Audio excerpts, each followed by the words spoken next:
O PP provincial solicitou este mércores por rexistro a celebración dun pleno extraordinario para que a Deputación de Pontevedra se postule sobre a cidade infantil do Príncipe Felipe. Unha petición que os populares fan despois de que o ente provincial rompese de xeito unilateral un acordo de colaboración coa Xunta de Galicia a causa duns incidentes que se rexistraron con menores conflitivos que desvían dende a Consellería de Política Social en réximen de internamento. A min me parece que era normal, non? Que o Partido Popular tomase esta decisión para pedir a fixación dunha postura.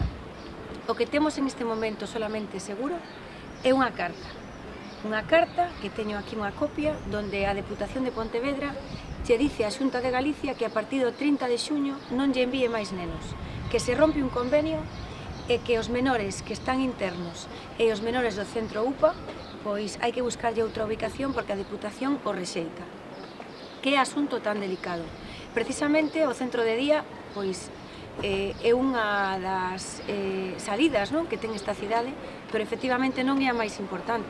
Todos sabemos que hai centros de días en moitos concellos, en outras provincias, pero precisamente o importante deste centro é o internamento.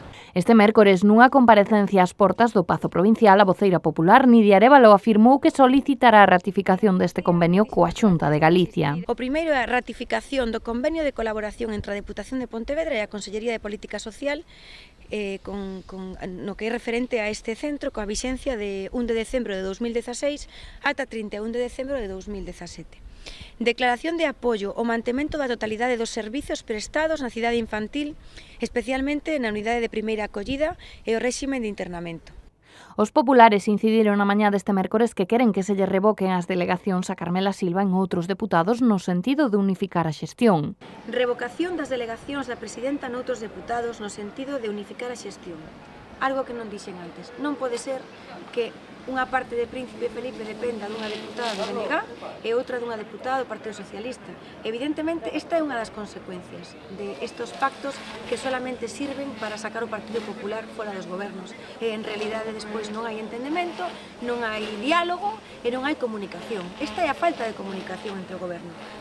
Os conservadores provinciais solicitarán tamén unha convocatoria da Comisión Mixta de Seguimento prevista no convenio para a atención de menores no Príncipe Felipe. En primeiro lugar, me parece unha falta gravísima